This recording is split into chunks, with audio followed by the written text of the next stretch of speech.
J'entre dans l'aile A de l'hôpital. Chambre 37, des maladies pulmonaires. Un peu angoissé, je prends l'ascenseur, seul. Les portes s'ouvrent sur un autre monde, un monde qui brise mon lourd silence. Je suis face à une fourmilière coordonnée au quart de tour. Les quelques infirmières de l'étage se démènent. Elles sont en sous-effectif, pressées par le temps. Sur la gauche, je me faufile dans la chambre avec résignation. Ma mère est là, allongée sur son lit. Le visage blême, les yeux reposés, contre mon visage livide, mes yeux humides. La dame d'à côté ne m'a pas vu. Elle dort, encore et toujours. Une chaise presque confortable se trouve devant moi. J'embrasse ma maman sur la joue. L'environnement est froid, la température étouffante. Je voudrais alléger l'ambiance, mais je suis sans mots, paralysé par l'atmosphère. Elle me raconte l'événement du matin. Une chute de tension inattendue lui a fait perdre tous ses moyens l'espace d'un instant. Une fois le bouton d'urgence enclenché, l'aide des infirmières, contraintes d'abandonner leurs autres patients, ne tarde pas.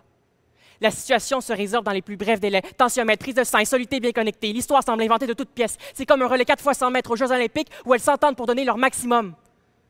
Une course contre la montre qui plonge ma mère dans un sommeil profond. C'est fatigant de se sentir faible.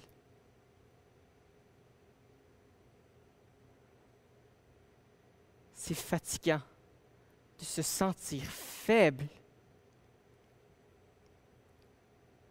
L'infirmière fait son apparition entre ces 4 murs blancs.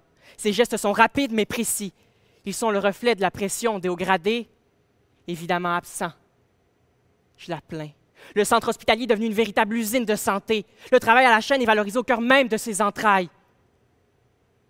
Malgré ses valeurs dites modernes, l'infirmière ne succombe pas aux exigences honteuses. Elle converse, elle blague, et elle prend l'attention de ma mère en même temps. Tout semble dans l'ordre. Je suis rassuré. La dame en profite pour échanger quelques paroles alors que l'infirmière l'aide prudemment à prendre place dans son fauteuil. Elle est éveillée comme jamais. C'est beau à voir. La dame affirme qu'elle n'a plus de famille. Rentrer chez elle est inconcevable. Elle est trop bien ici, à l'hôpital, entourée de ce personnel qui se donne corps et âme.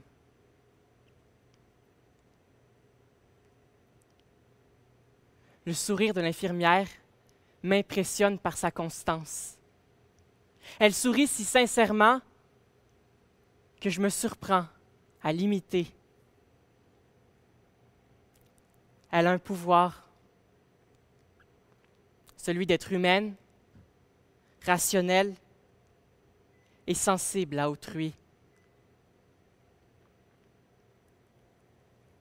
Elle a un pouvoir, celui d'être humaine, rationnelle et sensible à autrui. Je crois être tombé amoureux de cette demoiselle en uniforme. Je suis conscient qu'une relation n'est pas possible, elle ne me connaît même pas, mais pourtant, de mon point de vue, j'ai réussi à l'étudier et à l'apprécier. Sa prestance, sa passion, son dévouement. Malheureusement, c'est tout le temps qu'elle avait. Une pression artérielle et quelques médicaments avalés en moins de 10 minutes, et ce, dans le plus grand des respects. Un sentiment de fierté m'envahit. Je me dis que le monde n'est peut-être pas en si mauvais état. L'image de cette femme me reste en tête. Une leçon de vie percutante qui me démontre que certaines rencontres ne se résument pas qu'à des salutations polies, qu'à un simple sourire éphémère, qu'à un regard vide et qu'à quelques paroles sans fond.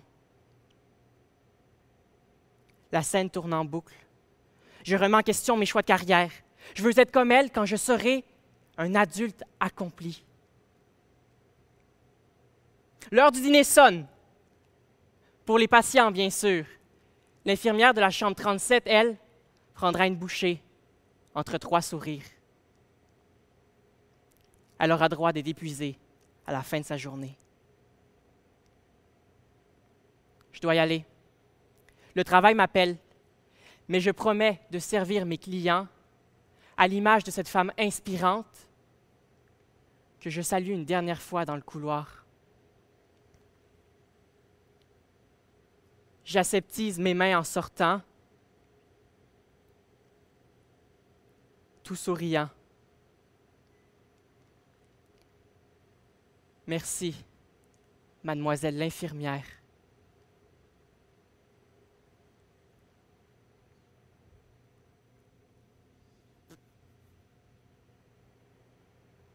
Donne.